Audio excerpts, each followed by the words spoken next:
আপনি কি জানেন দক্ষিণ ভারতের সমুদ্রবক্ষে অবস্থিত এক অলৌকিক তীর্থস্থান রামেশ্বরমের রামনাথ স্বামী মন্দির, যেখানে রাবণ বধের পর শ্রীরাম পাপমোচনের জন্য শিবলিঙ্গ প্রতিষ্ঠা করেছিলেন।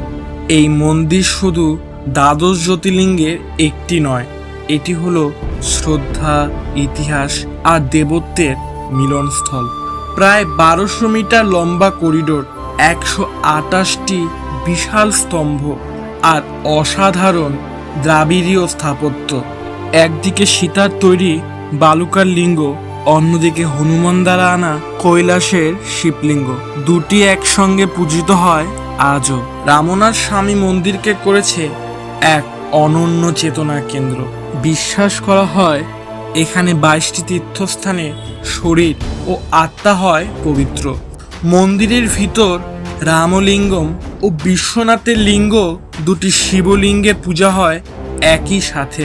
শিব, রাম ও ভক্তির মিলনে তৈরি এই তীর্থস্থান আজও কোটি কোটি ভক্তের আশ্রয়। এই মন্দির ইউএনএসসিও ওয়ার্ল্ড হেরিটেজ টেন্টেটিভ লিস্টে রয়েছে।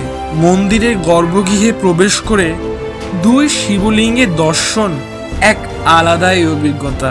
রামনাথ স্বামী মন্দির শুধু একটি ধর্মীয় স্থান নয়, এটি রামায়ণ, শিবতত্ত্ব, পুরাতন ভারতীয় স্থাপত্য ও বিশ্বাসের মিলনস্থল, যা ইতিহাস ধর্মে এক স্থাপত্যের জীবন্ত সাক্ষ্য। কি কবে যাচ্ছেন তাহলে?